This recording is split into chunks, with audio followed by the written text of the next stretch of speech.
Guys, how are you? I hope आप सब लोग ठीक होंगे। आज हम पार्ट सेकंड जो आपका चैप्टर है कलोनियलिज्म इन दी कंट्री साइड, उसका आज पार्ट जितना भी रिमेनिंग बच जाएगा उसको कवर अप करेंगे। जिन जिन बच्चों ने पार्ट 1 नहीं देखा, पहले मैं रिक्वेस्ट करूंगी कि पार्ट 1 आप जाके देखो, क्योंकि अगर आपको बैकग्राउंड पता होगा तो आगे की कॉन्सेप्ट आप अच्छे तरीके से समझ पाओगे। जिनको नहीं पता मैं कौन हूँ, तो मैं हूँ बिपाशा कनौजिया। रिसेंटली मैंने अपना यूट्यूब चैनल स्टार्ट, जिसमें मैं क्लास 11 एंड 12 की history, geography, political science, English, Hindi और भी जितने सारे सब्जेक्ट्स मेरे को मिलते जाएंगे उनको टीच करवाऊँगी। अभी तो जस्ट कुछ ही वीडियोस अपलोड हुई हैं, but with in the time मैं सब सिलेबस आपका कवर अप कर दूंगी। मैं हूँ एक कॉलेज स्टूडेंट, सो मुझे ठीक है वीडियो बनाने में भी थोड़ा टाइम लगता है, बट डोंट वरी, आपको ठीक है सब मटेरियल कुछ ही ठीक है टाइम में मेरे यूट्यूब चैनल पे पूरे तरीके से डल जाएगा। अगर आपको किसी भी चैप्टर के नोट्स चाहिए, आप मेरा इंस्टाग्राम हैंडल भी विजिट करके आ सकते हो। वहाँ पर मैं नोट्स अपलोड करती हूँ और इम्पोर्टेंट क्वेश्चन जो बोर्ड्स के रिलेटेड होते हैं मैं वहाँ पे भी अपलोड कर देती हूँ। जो बच्चे इंस्टाग्राम नहीं यूज़ करते तो वो डिस्क्रिप्शन बॉक्स में जाके ठीक है नोट्स ले सकते हो। मैं वहाँ पे भी पीडीएफ अपलोड करती हूँ, वहाँ पे आपको फुल पीडीएफ मिल जाएगी। पीडीएफ आपको कैसे मिलती है? जैसे जैसे मैं पार्ट में वीडियोस बनाती हूँ सिर्फ उतनी ही पीडीएफ आपको मिलेगी। अगर आपको पार्ट 1 की पीडीएफ चाहिए so you can check my part 1 on my YouTube channel, ठीक है। तो आज हम जो आगे के टॉपिक है आपके टॉपिक 2, उसके सारे सब पॉइंट्स कवर अप करेंगे। तो टॉपिक 2 में हमें क्या पढ़ना है? आज हमें पढ़ना है दी होय एंड दी प्लग। अब देखो, मैंने आपको पीछे सारा बैकग्राउंड बता दिया कि बैटल ऑफ प्लासी हुई, फिर बक्सर वगैरह, इनसे लड़ाइयों के बाद क्या हुआ, ईस्ट इंडियन कंपनी ने बंगाल के ऊपर कब्जा कर लिया था। पहले वो एज अ ट्रैवलर की तरह आए थे, बाद में वो पॉलिटिकल फिगर की तरह इस्टेब्लिश हो गए। हम सब ये पढ़ के आए। हमने राइजिंग पावर्स के बारे में भी पढ़ा, जैसे ज्योतिदास जो थे, ठीक है, वो कौन थे? रिच प्लीजेंट्स, उनके बारे में पढ़ा। 5th रिपोर्ट के बारे में पढ़ा, जो कि ब्रिटिशर्स ने खुद लिखी थी, ठीक है, खुद लिखवाई जाती थी कि आप माल एडमिनिस्ट्रेशन कर रहे हो, ठीक है, तो आप हमें क्या दो? एक 5th रिपोर्ट दो, मतलब रिपोर्ट दो जिसके बीच में आपका सारा डेटा लिखा होगा। फिर हमने ठीक है ज़मींदार एंड तलुकदार के बारे में भी पढ़ा कि कैसे उनकी इतनी बड़ी पावर जो होती थी, राजा को ये बेचारे खुद क्या बना देते थे? ज़मींदार का क्या काम होता था? सिर्फ आपने रिवेन्यू कलेक्ट करना है एंड राजा को देना है। मतलब राजा कौन है इस टाइम पे? ईस्ट इंडियन कंपनी को देना है। अब हम वहाँ पे देखो, जो ब्रिटिशर्स थे, ठीक है, अब वो क्या कर रहे हैं? एग्रीकल्चर एक्टिविटीज़ को और ज़्यादा बढ़ावा दे रहे हैं कि उनको जितनी जितनी ज़मीन मिलती जाएगी वो क्या करेंगे? इंडिया को एक्सप्लॉइट करना शुरू कर देंगे, ठीक है, उतना उतना वो काम करना शुरू कर देंगे, एग्रीकल्चर उतना बढ़ाएंगे वो। तो इस टॉपिक में दी होय एंड दी प्लग में हमें ये बताया जाता है कि कैसे एक आपकी कम्युनिटी होती है पहाड़ीज, उनका ठीक है वो शिफ्टिंग कल्टिवेशन करते थे, मतलब होय के साथ ही अपनी एग्रीकल्चर कर देते थे। बट ब्रिटिशर्स उन्हें फोर्स करते हैं और उन्हें बोलते हैं कि आप प्लग उठाओ, आप खेती बाड़ी करो हमारे लिए, जिससे जितना भी प्रोडक्शन होगा वो हम ले जाएंगे, ठीक है। ऐसे ये फोर्स करते थे। आखिर क्यों करते थे हम इस टॉपिक में पढ़ेंगे। तो ये टॉपिक स्टार्ट करने से पहले आपको यहाँ पे डायग्राम समझना होगा, ठीक है, क्या चीज़ थी।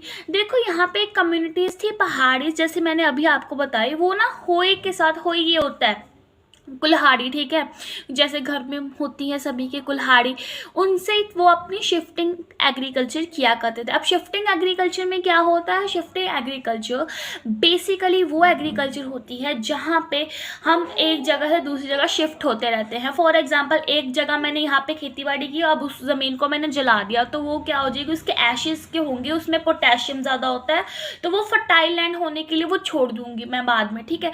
एंड फिर ऐसे ही मैं दूसरी जगह पे चली जाऊंगी, वहां पे भी खेती बाड़ी करके जमीन को जला के मैं और जगह पे चली जाऊंगी। तो शिफ्टिंग कल्टिवेशन को हम स्लैश एंड बर्न कल्टिवेशन भी बोलते हैं। अब ये पहाड़ी से ये किया करते थे, बट इनको ब्रिटिशर्स फोर्स करते हैं कि आप प्लग उठाओ। प्लग क्यों उठाओ? क्योंकि आपने खेत जोतने हैं, और खेत जोतने के बाद क्या होगा? वहां पे हम अपनी क्रॉप्स वगैरह लगाएंगे। अब ये क्यों होता था? देखो, इस टॉपिक में हम बेसिकली पढ़ेंगे कि आपका जो वेटलैंड वाला एरिया था बंगाल का, उससे छोड़ के अब ये कैसे ड्राई जोन्स की तरफ आपके ब्रिटिशर्स बढ़ गए थे। मतलब जो इन्होंने ज़मीन पूरी वहाँ पे इस्तेमाल कर ली थी, वेटलैंड पे इस्तेमाल कर ली थी, अब इनको एक नई ज़मीन की तलाश में थी, तो ये ड्राई जोन की तरफ बढ़ गए थे, ठीक है। पहाड़ी कम्युनिटी को पढ़ने से पहले ठीक है हमें बुचानन के बारे में पता होना चाहिए। अब ये बुचानन कौन है, घबराओ मत, बता रही हूँ। देखो बुचानन जो था ठीक है आपका ईस्ट इंडियन कंपनी का एम्प्लॉय था। इसी के रिकॉर्ड से ठीक है हमें पहाड़ीज के बारे में पता लगता है। हाँ बट ये बात आप ध्यान में ज़रूर रखना कि इंग्लिश जो थे, ब्रिटिशर्स जो थे ठीक है वो रिकॉर्ड हमारे से लिखते रहते थे, मतलब जो जो वो हमारे साथ करते थे वो लिखते रहते थे, बट वहाँ पे सिर्फ अच्छी बातें ही लिखी जाती थी। वो ये कभी नहीं बताते थे कि हम कितना ज़रा जुल्म कर रहे हैं ठीक है इंडियन के लोगों के ऊपर, तो उनके अकाउंट कहीं ना कहीं इनवैलिड माने जाते हैं। बट बुचानन से हमें ये पता लगा था कि एक कम्युनिटी सी पहाड़ी जिनके साथ ये क्या करते हैं, एक्सप्लॉयटेशन करते हैं। अब ये बुचानन कौन था, सबसे पहले आपको ये पता होना चाहिए। देखो बुचानन जो था आपका ईस्ट इंडियन कंपनी में एक एम्प्लॉय था। ये Calicut airport zoo and botanical garden का भी हेड था। This is very important for 1 marker. आ सकता है कि बुचानन क्या था ठीक है, आपको 4 ऑप्शन दे दिए जाएंगे और उसमें से एक गलत डाल दिया जाएगा और पूछेंगे कि गलत वाला चूज करो, कौन सा गलत है इसमें से। फिर आगे ये भी बताया था कि ये सर्जियन भी था। ये सर्जियन जो था बच्चे आपका ये तब आपके ठीक है गवर्नर जनरल लॉर्ड वेलेंसी थे जब ये सर्जियन था। सर्जियन क्या होता है, जो सर्जरी वगैरह करता है, एक हिसाब से डॉक्टर ठीक है। बुचानन का फुल नेम फ्रांसिस बुचानन भी है एंड इसको बुचानन हैमिल्टन भी बोला जाता है ठीक है। ये बुचानन अलग है और ये हैमिल्टन अलग है।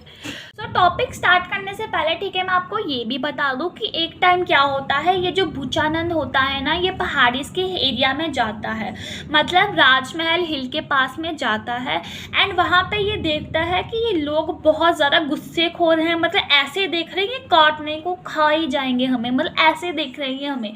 तो ये आपके बुक में क्वेश्चन दिया गया है कि आखिर ये हिल फॉक्स कौन थे ठीक है। एंड बुचानन जब ये इस एरिया पे गया था तो उसे ये ऐसे क्यों देख रहे थे। इवन बुचानन ने ये भी बोला था कि ये एक एरिया ऐसा था जहाँ पे ठीक है आपके ट्रेडर्स हो गए, ट्रैवलर्स हो गए, वो जाने से डरते थे। अब क्यों डरते थे मैं आपको इस टॉपिक में बताऊंगी। तो पहली बात तो ये भी मैं आपको बता दूं कि ये जो ट्रैवलर्स होते थे ना, ये जो पहाड़ीस होते थे वो रेड किया करते थे। रेड मतलब चीज़ें चुराया करते थे, तो जिससे क्या होता था इन ट्रैवलर्स का कहीं ना कहीं आधे से ज़्यादा सामान क्या हो जाता था, चुरा लिया करते थे ये। तो उससे बचने के लिए ये एक अमाउंट भी दिया करते थे। वो सब मैं आपको इस टॉपिक में बताऊंगी। तो अब हम जल्दी से ये टॉपिक देखते हैं।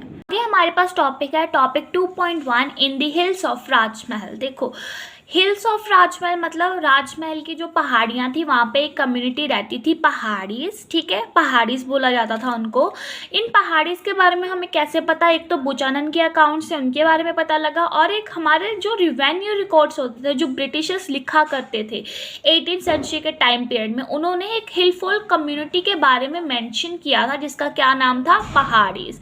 अब देखो ये रिवेन्यू रिकॉर्ड कौन से, थोड़ा सा याद करो। मैंने पिछली वीडियो में आपको बताया था कि हमने 5th रिपोर्ट के बारे में पढ़ा था। अब 5th रिपोर्ट में क्या लिखा था, वहाँ पे एडमिनिस्ट्रेशन के बारे में लिखते थे, रिवेन्यू रिकॉर्ड्स के बारे में लिखते थे कि किन किन्नों ने ज़मीन दी है, किन की ज़मीन ऑक्शन में गई है और फलाना ढिमकाना, ये सब चीज़ें किस में लिखी जाती थी, 5th रिपोर्ट में ठीक है। तो इसलिए मैं बोलती हूँ पहले आप वो टॉपिक मेरा ज़रूर देखो, पार्ट 1 ज़रूर देखो, तभी आपको ये आगे का समझ में आएगा। पहाड़ीज के बारे में आपको पता लग गया कौन थे, राजमहल हिल्स के ऊपर रहते थे ठीक है। राजमहल एक जगह है, मैं साइड में पिक्चर भी लगा दूंगी, आपको थोड़ा उससे क्लियर हो जाएगा।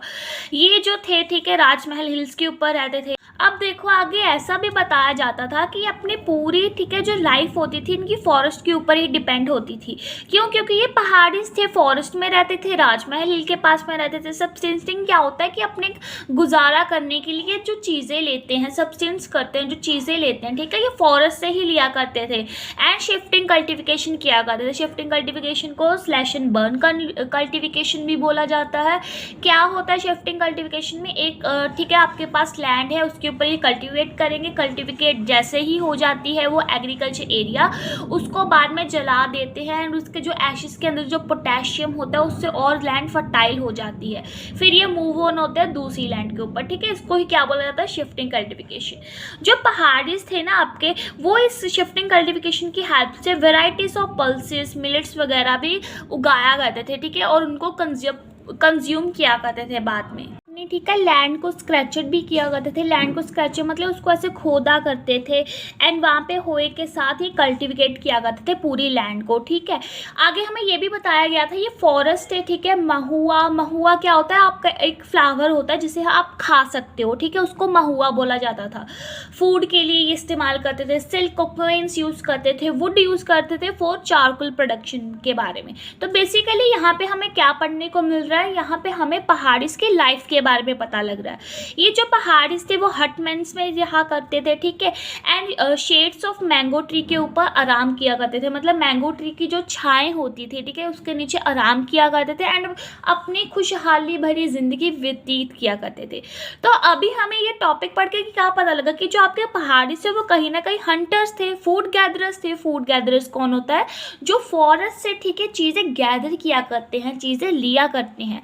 और ये शिफ्टिंग कल्टिवेटर्स है, मतलब जो शिफ्टिंग कल्टिवेशन को प्रैक्टिस किया करते थे। हमें ये भी बताया गया कि इनका पहाड़िस का ना एक हेड होता था, जैसे आपकी क्लास में होता है ना एक मॉनिटर, ठीक है, इनका ही ऐसे क्या होता था, एक हेड होता था जिसको चीफ बोला जाता था। और ये चीफ का मेन काम क्या होता था कि इसने ग्रुप की यूनिटी को मेंटेन करके रखना है। कोई भी अगर ग्रुप के अंदर, मतलब कोई भी पहाड़ से एक दूसरे के साथ लड़ते हैं तो उसको सेटल करना है, वो डिस्प्यूट को सेटल करना है। और अगर कई बार ऐसा चांस हो कि हमें युद्ध करने जाना है, बैटल फील्ड में जाना है, तो ये उनसे युद्ध भी करवाते थे, मतलब जो इनके हेड होते थे, ठीक है। आगे हमें ये भी बताया गया है कि जो ये पहाड़ी से होते थे ना, रेड किया करते थे। रेड मतलब चोरी चकारी किया करते थे, कहाँ पे, प्लेन्स एरिया पे, जहाँ पे आपके सेटल एग्रीकल्चर रहते थे। बेसिकली इनका रेड करने का पर्पस क्या होता था कि इनको अपनी लाइफ सरवाइव करनी है। देखो, आप फॉरेस्ट से कितना ले लोगे, आज हम ह्यूमंस क्या कर रहे हैं, फॉरेस्ट को काट रहे हैं।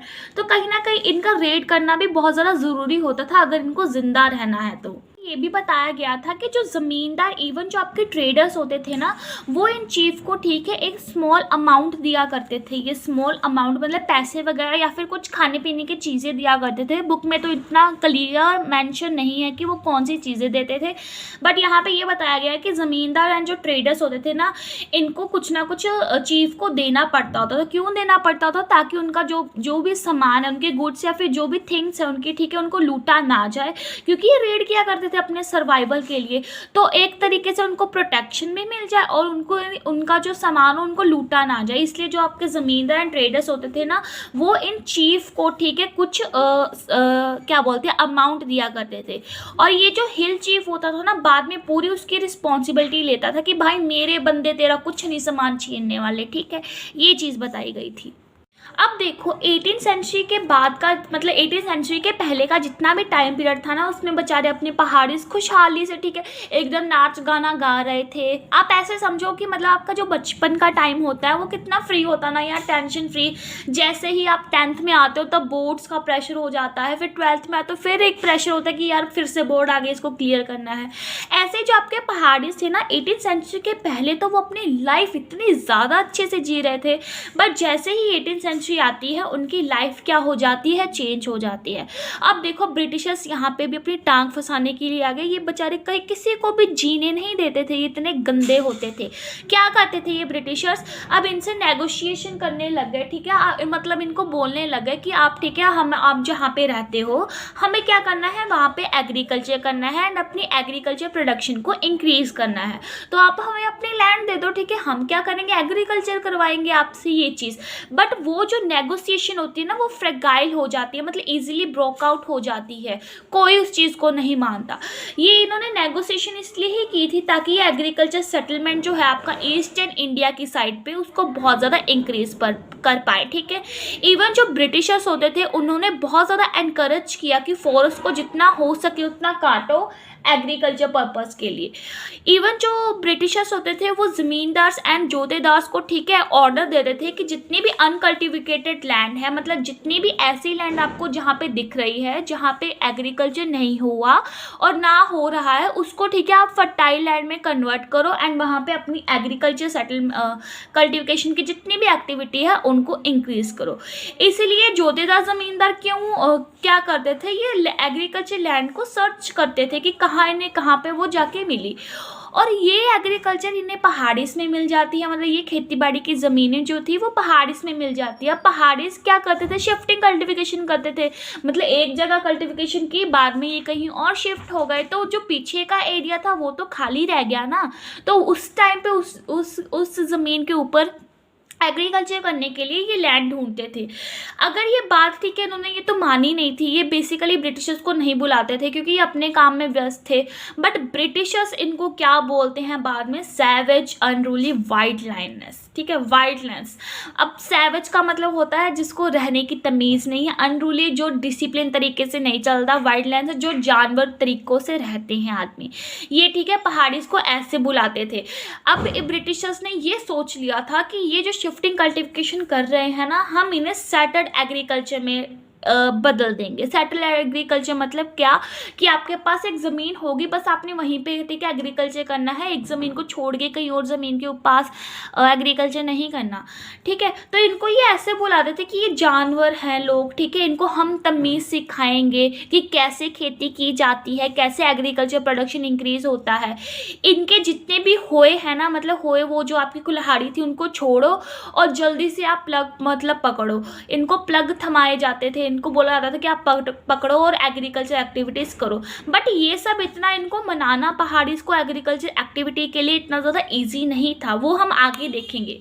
जैसे जैसे ठीक है सेटल एग्रीकल्चर, मतलब जो ब्रिटिशर्स थे शिफ्टिंग कल्टिवेशन से इन्होंने क्या करना था, अब सेटल एग्रीकल्चर की तरफ शिफ्ट होना था। जैसे जैसे सेटल एग्रीकल्चर आपकी एक्सपेंड हो रही थी, वैसे वैसे जो फॉरेस्ट एंड पास्चर एरियाज है, पास्चर एरियाज कौन से होते हैं, जहाँ पे आपकी गायें वगैरह ठीक है घास चरती है, उसको पास्चर एरिया बोला जाता है। अब ये जो थे आपके ठीक है ख़त्म होने को आ रहे थे, मतलब एक तरीके से विलुप्त हो जा रही थी वो ज़मीनें सारी। अब इस टाइम पे क्या हुआ, पहाड़ीज तो देखो एक तो शिफ्टिंग कल्टिवेशन के ऊपर बेचारे अपना जीवन व्यतीत कर रहे हैं, दूसरी साइड वो रेड कर रहे हैं, ठीक है। तो इससे क्या हुआ, रेडिंग की जो एक्टिविटी थी, मतलब जो रेड कर रहे थे ये बहुत ज़्यादा इंक्रीज हो गया था, ठीक है। अब जो प्लेन्स के ऊपर जो रह रहे थे ना आपके सेटल्ड एग्रीकल्चर, जिनके ऊपर ये पहले से भी रेड करते थे, अब उनके साथ ये रेडिंग की जो एक्टिविटी थी वो और भी ज़्यादा इंक्रीज देखने को मिली। क्या क्या ये चीज़ें रेड करते थे, आपका कैटल्स हो गया, कपड़े हो गए उठा के ले जाना, ठीक है, फ्रूट्स वगैरह हो गए उठा के ले जाना अपने सर्वाइवल के लिए। तो इससे हमें ये भी देखने को मिला कि जितने रिलेशनशिप पहले खराब नहीं थे आपके जो प्लेन्स के नीचे सेटल्ड एग्रीकल्चर रहते थे एंड जो आपके पहाड़ी थे, अब इस टाइम पे ये रिलेशनशिप इतने ज़्यादा ख़राब हो गए थे, एक दूसरे को ठीक है लड़ने की तादाद पे आ गए थे कि आप चुप हो जाओ, मतलब इनके रिलेशनशिप इतने ज़्यादा अच्छे नहीं रहे थे। अगर दूसरी तरफ हम देखें तो ब्रिटिशर्स को ठीक है वो एरिया चाहिए था अपनी एग्रीकल्चर एक्टिविटीज़ को इंक्रीज़ करने के लिए, तो आपके पहाड़ीज मान नहीं रहे थे। तो यहाँ पे क्या होता है, पॉलिसी ऑफ पैसिफिकेशन को अडॉप्ट किया जाता है। देखो 70 में तो जो ब्रिटिशर्स थे जहाँ पे भी पहाड़ीज दिख रहे थे वो उनको ऐसे ही मारी जा रहे थे, चाहे इधर पहाड़ी दिख दिया तो उनको एक बेसिकली ऑर्डर था कि आपको जहाँ पे भी पहाड़ी कम्युनिटी का कोई भी बंदा दिख जाएगा आपको क्या करना है, गन से शूट आउट कर देना है, उसको वहीं पे मार देना है। तो ये चीज़ें बहुत ज़्यादा इंक्रीज हो गई।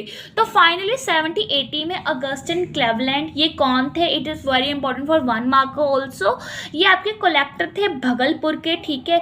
अगस्टिन क्लेवलैंड एक कंपनी का मेंबर भी था ईस्ट इंडियन कंपनी का, तो इन्होंने पॉलिसी ऑफ पैसिफिकेशन दी। देखो अब ऐसे तो फ़ायदा होने नहीं वाला, पहाड़ीस नहीं मान रहे हैं तो क्या करेंगे, उनको मारी जाएंगे बेचारों को, नहीं एंड में कौन सा ज़मीन ब्रिटिशर्स को मिल जाएगी ऐसे मारने से। तो अगस्टिन क्लेवलैंड ने आपकी पॉलिसी ऑफ पैसिफिकेशन दी थी। अब पॉलिसी ऑफ पैसिफिकेशन में क्या था कि जो पहाड़ीज का चीफ होगा ना, कंपनी उसे एनुअल अलाउंस देती रहेगी, मतलब साल भर में ठीक है आपको पैसे आते रहेंगे, बस आपका काम क्या होगा कि आपने लॉ एंड ऑर्डर को मेंटेन करना है, जितने भी डिस्प्यूट्स हो रहे हैं, लड़ाइयाँ हो रही है वो नहीं करनी, ठीक है। अब जिन्होंने तो ये पॉलिसी ऑफ पैसिफिकेशन को एक्सेप्ट कर लिया था उनके लोग ही उनको छोड़ रहे थे। पहाड़ीज के अकॉर्डिंग ये मानना था कि अगर आप ब्रिटिशर्स का पैसा ले रहे हो तो एक किस्म से ये बात है कि आप ब्रिटिशर्स के क्या बन रहे हो, गुलाम। तो जिस करके इन्होंने अपनी ही कम्युनिटी के बंदे छोड़ने लग गए थे, ठीक है। उस चीफ को, उस हेड को जो पहाड़ीज का था, जिसने पॉलिसी ऑफ पैसिफिकेशन को अडॉप्ट किया था। सारी सारी चीज़ें बेचारी हो रही थी। पहाड़िस कितना ठीक है अपनी अच्छी से लाइफ जी रहे थे, ये पागल ब्रिटिशर्स आके हर एक की लाइफ में दम नाप क्या बोल रहे उसको बर्बाद कर रहे हैं उनकी ज़िंदगी। ऐसा अच्छा लगता है आपके घर में कोई आके ठीक है आपको तंग करी जाए? दैट इज़ नॉट फेयर ना। तो यही चीज़ हो रही थी। तो बेचारे पहाड़िस ठीक है क्या करते हैं, वो आइसोलेट हो जाते हैं। आइसोलेट मतलब क्या होता है कि आप थोड़े लंबे टाइम के लिए ठीक है एक जहाँ पे आप रहते थे वहाँ पे आप ना रहो, आइसोलेट हो जाओ, ठीक है, एक कमरे में बंद होके रहने लग जाओ। एक किस्म से आप इसको बोल सकते हो आइसोलेट होना। तो वो अपने फिर से दोबारा माउंटेन्स एरियाज पे चले जाते हैं, आइसोलेट हो जाते हैं अपर एरियाज के ऊपर, ठीक है, अपर एरिया के ऊपर हो जाते हैं। अब ऐसा नहीं था कि अकेली पहाड़ी सी एक प्रॉब्लम थी हमें, ठीक है, बाद में ऐसा भी देखने को मिला कि ब्रिटिशर्स के सामने एक और प्रॉब्लम आ गई थी एग्रीकल्चर लैंड एक्सटेंड करने में, वो थे आपके संथाल्स। अब ये संथाल्स कौन से, देखो संथाल्स जो थे आपके ब्रिटिशर्स ने ही बुलाया था इनको, जमींदार्स ने ठीक है हायर किया था कि आप आओ, आप सेटल्ड एग्रीकल्चर को एक्सपेंड करो। ये संथाल्स कौन थे, बेसिकली ये आपके टिम्बर एंड फॉरेस्ट को कट करते थे एंड वहाँ पे राइस एंड कॉटन को उगाया करते थे। ये जो संथाल्स थे आपका प्लग के साथ एग्रीकल्चर किया करते थे, ठीक है। तो ये भी पहाड़ियों को कहीं ना कहीं दुखी करते थे कि तू हमें ज़मीन दे, हम खेती कर लेते अगर तूने नहीं करनी तो पहाड़ियों के लिए ये भी संथाल्स क्या थे, एक तरीके से एनिमी ही थे। तो ये चीज़ हमें देखने को मिली। हो यहाँ पे मैंने नीचे एक लाइन लिखी है, द बैटल बिटवीन होय and plug was long one. अब इसका क्या मतलब है, देखो आपको क्वेश्चन भी आ जाएगा यही लाइन, ठीक है, एग्जामिनेशन पॉइंट ऑफ व्यू से आ जाती है एंड उसको बोल दिया जाता है कि इस लाइन को एक्सप्लेन करो। तो ये क्या थी, देखो जब पहाड़ीज अपनी इतनी अच्छी सी ज़िंदगी काट रहे थे तो एक तो ब्रिटिशर्स उनकी नाक में दम कर रहे थे, सेकेंड वन इज़ दैट कि ज़मींदार्स एंड तलुकदार्स ने भी बंदे अपॉइंट किए थे, उनका क्या नाम था, संथाल, जैसे मैं आपको बता रही हूँ। अब ये संथाल क्या करते थे, पहाड़ी के ऊपर जाते थे, ठीक है, और उससे एग्रीकल्चर लैंड उनका लेके अपनी राइस एंड कॉटन को उगाया करते थे। तो जिससे संथाल जिस चीज़ से ये शिफ्ट अपनी सेटल्ड एग्रीकल्चर किया करते थे उस चीज़ का नाम था प्लग। एंड मैंने आपको जैसे स्टार्टिंग में बताया कि होए से आपका कौन एग्रीकल्चर किया करता था, पहाड़ी। तो इससे हमें ये देखने को मिला कि जो हो एंड प्लग के बीच में जो मतलब लड़ाई थी वो बहुत ज़्यादा लंबी थी। तो अभी मैंने आपको ठीक है संथाल्स के बारे में भी बताया, आपको थोड़ी कन्फ्यूजन हो गई होगी कि संथाल्स बीच में से कैसे आ गए। तो आप ऐसे ही समझो बस कि संथाल्स ठीक है पहाड़ीज का सिर दर्द करने के लिए आए थे और इनको ब्रिटिशर्स ने बुलाया था। अब हमें संथाल्स के बारे में थोड़ा डिटेल से पढ़ना है। देखो ब्रिटिशर्स जो थे वो ना किसी के हक में नहीं थे, मतलब जिसको वो एक टाइम पे सपोर्ट करते थे, मतलब कि लालच देते थे कि आप हमारा काम करो, बाद में हम आपको ये चीज़ें देंगे, बाद में वो उनको ही पीठ के पीछे ठीक है खा जाते थे। मतलब ऐसे थे दोगलेपंथी, ठीक है, डबल गेम जो हमेशा खेलते थे वो थे आपके ब्रिटिशर्स। तो संथाल्स को तो इन्होंने बुला तो लिया था कि हाँ आ जाओ, पहाड़ीज की नाक में दम करो, ठीक है, सॉरी क्या बोलते हैं, दुखी करो उनकी नाक में जो भी है, ठीक है, गलत बोल दिया शायद मैंने। तो उनको ठीक है बुला तो लेते थे कि आप आओ, ठीक है, इनका काम खराब करो, बट बाद में संथाल्स के साथ भी वही प्रॉब्लम होती है जो पहाड़ीज के साथ ही किया करते थे। इनकी भी लैंड को ठीक है बोलते थे कि आप ये चीज़ें उगाओ, बाद में नहीं दे पाते थे तो एक सेटलमेंट, तो हमने पहले से ही पढ़ा सिस्टम, ठीक है, परमानेंट सेटलमेंट, उसमें क्या होता था वो ऑक्शन में चली जाती थी। इनके साथ में भी वही चीज़ें हुई। तो हम जल्दी से अब टॉपिक को देखते हैं। देखो टॉपिक का हमारा नाम है दी संथाल्स पियोनियर सेटलर्स। देखो पियोनियर सेटलमेंट्स वो सेटलमेंट्स होते हैं जिन्होंने कोई एरिया डेवलप किया हो, ठीक है। मैं अभी आगे आपको इस एरिया का नाम बताऊंगी, सिर्फ अभी के लिए आप इतना समझो कि पियोनियर सेटलर्स कौन होते हैं जिन्होंने कोई एरिया डेवलप किया हो। अब संथाल्स के बारे में हमें कैसे पता लगता है, तो 1810 में ठीक है बुचानंद ने गंजूरिया पहाड़ी के बारे में, ठीक है, मतलब गंजूरिया पहाड़ पे ये गया था, वहाँ पे उन्होंने देखा था कि यहाँ पे अनकल्टिवेटेड लैंड थी जिसको अब कल्टिवेटेड लैंड में बदल दिया था। मतलब पहले यहाँ पे खेती बाड़ी नहीं की जाती थी बट अब करने लग गए थे एंड वहाँ पे ये टम्बैको प्लस मस्टर्ड जैसी चीज़ें ग्रो करते थे। और ये जो चीज़ें ग्रो होती थी वो किसके द्वारा होती थी, आपके संथाल्स के टाइम पीरियड में, मतलब संथाल्स ये सारी चीज़ें किया करते थे। तो कहीं ना कहीं बुचानंद को एक न्यू कम्युनिटी के बारे में भी पता लगा जिनका क्या नाम था, संथाल्स। मैं साइड में संथाल्स की पिक्चर लगा दूंगी, आप उनको देख लेना। तो देखो आपकी बुक में क्वेश्चन दिया गया है, how did the Santhals reach the Rajmahal hill. आखिर ये कैसे राजमहल हिल पहुंचे, क्या इनको पहले से ही पता था कि या फिर इनको बुलाया गया था। ठीक है, मैंने अभी आपको पीछे बता के हटी हूँ कि इनको बुलाया गया था, किसने बुलाया था उसके बारे में पढ़ते हैं। देखो जो संथाल्स थे आपके 70-80 बंगाल में आए थे, इनको ज़मींदार ने हायर किया था, हायर किया मतलब अपॉइंट किया था। इनको जंगल महल में बुलाया गया था, इनको बोला था कि आपको ठीक है सेटल एग्रीकल्चर करनी है और शिफ्टिंग कल्टिवेशन को ख़त्म करना है।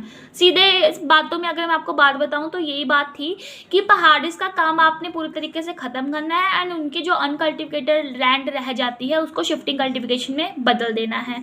तो कहीं ना कहीं ये जो संथाल्स थे ना वो ब्रिटिशर्स के लिए एक आइडियल सेटलर्स की तरह काम में आइडियल सेटलर्स मतलब कि जो ब्रिटिशर्स इनको बोलते थे ये वही चीज़ें किया करते थे।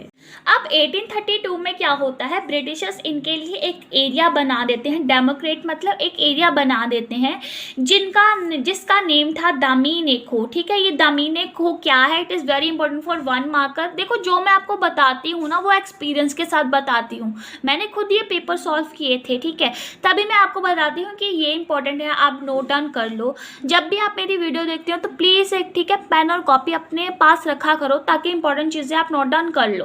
तो दामीने खो क्या थी, दामीने खो बेसिकली एक लैंड था किनका, संथाल, जो कि ब्रिटिशर्स ने इनको दिया था। अब दामीने खो में इनको फ्री में लैंड तो दिया नहीं था कि वो काम करने के लिए दी होगी ना। तो अब देखो दामीने खो में क्या होता था, इनको एक लैंड दे दी। ठीक है, ये समझ लो दामीने खो है। ठीक है, लैंड दे देते थे। अब इस लैंड में उन्होंने ये बोला था कि आपको 1/10 जितना भी हिस्सा होगा ना लैंड का, ये समझ लो 10 हिस्सा है। ठीक है, 10वां हिस्सा है और इसमें से एक हिस्सा जो होगा 1/10 एरिया जो होगा वो आपको कल्टीवेट करना है। कितने, पहले 10 सालों में, मतलब इतनी ज़मीन आपको कल्टीवेट करनी है पहले 10 सालों में। डायग्राम में तो ये बहुत छोटा लग रहा है बट ये बहुत ज़्यादा डिफ़िकल्ट काम था। देखो पहले 10 सालों में ये काम करना मुश्किल था, तब टेक्नोलॉजी भी नहीं थी। ठीक है, तो ये था दामीने खो। अब जो ये आपकी लैंड थी ना इसको स्पेशली मैप्ड किया गया था, मतलब बनाया गया था, इसके आसपास में पिलर्स लगाए गए थे। एग्रीकल्चर के लिए ये लैंड इन्होंने ब्रिटिशर्स को दी थी कि हम संथाल को ये दामीने को क्यों दे रहे हैं, ताकि ये यहाँ पे एग्रीकल्चर करे। और 1/10 हिस्सा आपका एग्रीकल्चर होना चाहिए कितने, पहले 10 सालों में। अब जैसे जैसे ठीक है ये डेमोक्रेशन करते रहते हैं अपनी लैंड का, मतलब दामीने खो पे जैसे जैसे एग्रीकल्चर करते रहते हैं वैसे वैसे इनकी भी कंडीशन अच्छी होने लग जाती है। हमें यहाँ पे ठीक है बुक में डेटा बताया गया है कि 1838 में जो सिर्फ 40 विलेजेस होते थे। ठीक है, बट 1851 में अगर हम देखें तो 1473 विलेज हमें देखने को मिले। इवन जो आपकी पॉपुलेशन थी ठीक है पहले 3000 होती थी बट अब 82,000 पॉपुलेशन देखने को मिली। मतलब कहीं ना कहीं संथाल की कंडीशन भी अच्छी हुई जैसे जैसे इन्होंने काम करना शुरू कर दिया। देखो ब्रिटिशर्स इतने ज़्यादा अच्छे थे भी नहीं कि आपको दूध के साथ मलाई देंगे। ठीक है, सीधी सी बात बोलूँ, उन्होंने अपने फ़ायदे के लिए आप ठीक है वो हमसे काम करवा रहे थे। तो ऐसा क्यों हुआ कि संथाल्स ने ठीक है आगे चल के रिवोल्ट करना शुरू हो गया, मतलब ऐसी कौन सी कंडीशन आई कि संथाल्स ने क्या किया, आगे चल के रिवोल्ट करना शुरू कर दिया। अब देखो इनको जो ज़मीन दी गई थी आपकी दामीने खोई, ठीक है, उस ज़मीन में क्या होता था कि आपको 1/10 हिस्सा कल्टिवेट करना है कितने, पहले 10 सालों में। अब अगर आपने वो चीज़ नहीं की तो समझ लो आपकी जो ज़मीन होगी वो ऑक्शन में चली जाएगी। अब देखो कल्टिवेट करोगे तो क्या होगा, आप रिवेन्यू इकट्ठा करोगे ज़्यादा। अगर आपने किया ही नहीं काम, वो रिवेन्यू आपके पास आया ही नहीं, तो परमानेंट सेटलमेंट में हमें क्या देखने को मिला था कि अगर आप रिवेन्यू नहीं देते हो तो आपकी जो प्रॉपर्टी होगी वो क्या होगी, ऑक्शन में चली जाएगी। तो अब इससे क्या होता था कि जो आपके धिकुस होते थे, धिकुस बेसिकली होते थे आपके ज़मींदार तेलुकदार जिनको एज अ ज़मींदार बनाया जाता था। सॉरी, जो राजा एंड तेलुकदार होते थे ना वो आपके धिकुस कहलाते थे, मतलब जिनको परमानेंट सेटलमेंट का हेड बनाया जाता था। तो वो क्या करते थे, हैवी टैक्सेस लगा देते थे इनके ऊपर। अब देखो इतनी ज़्यादा प्रोडक्शन हो नहीं रही है बट इनके ऊपर हैवी टैक्सेस आप लगा रहे हो तो अच्छा लग रहा है, वो बेचारे कहाँ से आपको ठीक है देंगे। तो ये एक रिवॉल्ट का सबसे पहला कारण था। दूसरा परमानेंट सेटलमेंट सेटलमेंट देखने को हमें मिला। परमानेंट सेटलमेंट में क्या होता है कि अगर आप रिवेन्यू नहीं दे रहे हो तो वो बाद में आपकी प्रॉपर्टी ऑक्शन में चली जाएगी एंड वो पता नहीं आपको वापस मिलनी है कि नहीं। अगर आप थोड़ा सा अपना दिमाग लगा देते हो, फिक्टिशियस ठीक है आप कर देते हो, मैनिपुलेट कर देते हो, तब आपके पास वो ज़मीन वापस आ जाएगी, वरना एक बार ही गई तो गई और आपका काम भी साथ में चला जाएगा। तो परमानेंट सेटलमेंट भी कहीं ना कहीं एक तरीके से प्रॉब्लम था। आगे हमारे पास थर्ड पॉइंट है दैट दामीने खो and a journey of the Santhal. अब देखो दामीने खो क्या थी, मैंने अभी आपको बताया कि संथाल की लैंड थी जो ब्रिटिशर्स ने दी थी। इसके ऊपर क्या करना था कि आपको फर्स्ट 10 हिस्सा क्या करना है, कल्टिवेट करना है। कितने पहले 10 सालों में, ठीक है, ये चीज़ थी। अब देखो ये जो दामीने खो थी ना, एक टाइप से ड्यूटी थी जो संथाल्स को करनी पड़ती थी। मतलब ये फ्रीली नहीं घूम सकते कि आपको काम करना ही पड़ेगा। ब्रिटिशर्स ने ये ज़मीन इसलिए दे दी थी इनको कि आपको कल्टिवेट करनी ही करनी पड़ेगी, नहीं करके दोगे तो ऑक्शन में चली जाएगी, ठीक है, आपकी ज़मीन। तो कहीं ना कहीं इनका जो हैप्पीनेस वाला कल्चर था, ये कितने खुशहाली के साथ जीते थे, वो कहीं ना कहीं हमें एंड देखने को मिला, ठीक है। पहले क्या होता था, संथाल्स ठीक है 18वीं सेंचुरी के पहले अपना ठीक है आराम से गाना वगैरह गाया करते थे, ठीक है, नाचते गाते थे, अपने पास्ट को याद किया करते थे। ये सब हमें चीज़ें देखने को मिली। बट जैसे ही दामीने खो वाला सिस्टम आया तो हमें ये सब चीज़ें एंडेड देखने को मिली, ठीक है। मतलब वो जो अपनी फ्रीली लाइफ जो अपनी जीते थे इतनी खुशहाली के साथ, वो अब चीज़ें नहीं थी। फोर्थ पॉइंट है वो है प्रॉब्लम विद पहाड़ीज। जैसे मैंने अभी आपको पहाड़ीज वाले टॉपिक में बताया ना कि संथाल और उनकी बैटल हो रही थी हो एंड प्लग के बीच में। ऐसे ही बेचारे संथाल भी दुखी थे कि कहाँ यार हम फंस गए, हम तो इनको जानते भी नहीं थे, बेचारे ज़मींदारों ने हमें बुलाया और हम इनके साथ लड़ने लगे। तो वो पहाड़ीज के साथ भी कहीं ना कहीं प्रॉब्लम थी। अब ये राजमहल हिल्स के जो अपर हिल्स थी वहाँ पे आपके पहाड़ीज रहते थे, मतलब आइसोलेट होकर, और उनके जो नीचे वाला एरिया था वहाँ पे आपके संथाल्स रहते थे। तो ये सब चीज़ें उनको ठीक है एक तरीके से डिप्रेस्ड करने लग जाती है, जिसके कारण क्या होता है, संथाल रिवोल्ट हो जाता है। आपका रिवोल्ट था आपका 1855 से लेके 56 के बीच में हुआ था। संथाल रिवोल्ट का जो आपका हेड था, ये भी आपको पता होना चाहिए, वो कौन थे, वो थे आपके सिद्धू मजीही, ठीक है, सिद्धू मंजीही, ये कौन थे, आपके हेड थे। अब देखो ब्रिटिशर्स को कहीं ना कहीं संथाल के साथ भी प्रॉब्लम होने लग जाती है, तो वो क्या बोलते, वो बोलते देखो जो आपके लिए हमने पहली ज़मीन बनाई थी ना दामीने को, अब उसको हटा दो, अब हम आपके लिए एक न्यू ज़मीन बना रहे हैं, जिसका क्या नेम रखा इन्होंने, संथाल परगना, ठीक है। संथाल परगना एक ज़मीन थी संथाल की जो न्यू बनाई थी। इसका एरिया कितना था, 5500 स्क्वायर माइल्स के बीच में ये फैली हुई थी, भागलपुर से लेके बीरभूम एरिया के तक ये इनके लिए बनाई थी। ये इसलिए बनाई थी कि अब आप ठीक है यहाँ पे रह लो, चलो आपसे हम अत्याचार नहीं करेंगे, आप खुशहाली के साथ अपनी ज़िंदगी व्यतीत कर लो। जैसे पहाड़ी आइसोलेट हो गए थे, ऐसे ही संथाल सब न्यू एरिया पे रहने लग गए थे। जैसे पहाड़ी आइसोलेट हो गए थे, ऐसे ही संथाल आपके न्यू एरिया पे रहने लग गए थे। तो आगे हमारे पास लास्ट टॉपिक है दी अकाउंट ऑफ बुचानंद। देखो बुचानंद के बारे में मैंने आपको बता दिया कौन था, ईस्ट इंडियन कंपनी का एम्प्लॉय था, ठीक है। अब ये बुचानंद जो था ना, बेसिकली आपका एक तरीके से ट्रैवलर भी था, मतलब नई नई जगह पे जाता था एंड वहाँ पे फर्टाइल लैंड को सर्च किया करता था। बुचानंद एक ऐसा ट्रैवलर नहीं था जो लव एंड ब्यूटी सर्च करने जाता था। बेसिकली ट्रैवलर कौन से होते हैं, जो नई नई जगह पे जाते हैं एंड आराम से उस नज़रिए को अपनी आइज़ में कैप्चर करते हैं, मतलब लव एंड सीन्स की ये जो चीज़ें होती हैं ना उसको देखने के लिए ट्रैवलर्स जाते हैं। बट बुचानंद एक ऐसा ट्रैवलर नहीं था, ये फर्टाइल लैंड के सर्च में जाया करता था बुचानंद आपका। बुचानंद एक ऐसा पावरफुल आदमी था जिसके साथ ड्राफ्टमैन, सर्वेयर और प्लांकियन वगैरह भी जाया करते थे, ठीक है। सर्वेयर क्या होता है, जो आपके ठीक है सर्वे वगैरह निकालता होता है। प्लांकियन क्या होता है, जो पालकी उठाया करता था। देखो इसकी इज्जत देख रहे हो आप, ठीक है। इसको स्पेशली पालकी में उठा के लेके जाया करते थे कि तूने जाना है फर्टाइल लैंड के सर्च में और ईस्ट इंडियन कंपनी को इन्फॉर्मेशन देनी है कि ये आपकी एरिया है, यहाँ पे ठीक है आपने काम करना है और आपका प्रोडक्शन बहुत ज़्यादा इंक्रीज होगा। ये चीज़ देखने को मिली। हमें ये चीज़ होती थी कि बुचानंद का जो एज्यूम होता था, मतलब ये लैंड को पकड़ के, मतलब लैंड को ऐसे छू कर ही बता देता था कि वहाँ पे कौन से मिनरल्स हो सकते हैं एंड वहाँ पे कौन सी प्रोडक्शन आपको देखने को ज़्यादा मिलेगी। ये बेसिकली मिनरल्स की सर्च में जाया करता था। मिनरल्स कौन से हो गए, जैसे आपकी आयरन, ग्रेनाइट हो गए, ठीक है। और हमें ये भी देखने को मिला कि जो आपका बुचानंद था वो salt making and iron ore की जो माइनिंग एक्टिविटी की जाती थी इंडिया के अंदर, उसको बहुत ध्यान से देखता था। बट अगर ये देखो, ये क्या है, आपका अकाउंट है बुचानंद का, मतलब ये क्या है, ब्रिटिशर्स का एक अकाउंट है। है। अगर हम इन चीज़ों को सच मानने बैठ जाए तो ये गलत होगा। देखो, हमने फिफ्थ रिपोर्ट के बारे में भी पढ़ा, वहाँ पे ये चीज़ बताई जाती थी कि जो हम फिफ्थ रिपोर्ट में जो आपके ये जो प्लीजेंट्स थे ना, इनके साथ ब्रिटिशर्स ठीक है जुर्म नहीं किया करते थे। बट हमने ऑक्शन वाला भी सीन पढ़ा कि अगर ये नहीं रिवेन्यू दे रहे हैं तो इनकी प्रॉपर्टी क्या हो रही है ऑक्शन में। तो एक तरीके से हम बुचानन का जो अकाउंट था ना उसको इनवैलिड भी मान सकते थे। जैसे बुचानन के अकाउंट में भी बहुत अच्छी अच्छी बातें लिखी थी हमारे इंडियंस के लिए, बट वो इनवैलिड हो सकते हैं क्योंकि हमें रियलिटी का नहीं पता। तो बस इस टॉपिक में भी यही था कि अकाउंट बुचानन में क्या था, बेसिकली बुचानन के बारे में बताया था मैंने आपको। संथाल भी पढ़ा दिया, पहाड़िस भी बता दिया, ठीक है। हो एंड प्लग के बीच में क्या बैटल थी वो भी मैंने आपको बता दिया। इसके नोट्स चाहिए वो भी आपको मिल जाएंगे डिस्क्रिप्शन बॉक्स में, मैं PDF अपलोड कर दूंगी, पार्ट 1 का लिंक भी दे दूंगी। और भी मैंने चैप्टर्स के ऊपर वीडियो बनाई है, आप ज़रूर विजिट करो। इंस्टाग्राम पे जाओगे वहाँ पे भी मुझे फॉलो कर लेना, वहाँ पे भी आपको नोट्स मिल जाएंगे। जैसे ही पार्ट 1 में यहाँ पे पार्ट 2 में वीडियो में डाल रही हूँ नोट्स, वैसे ही मैं इंस्टाग्राम पे भी अपलोड करती हूँ।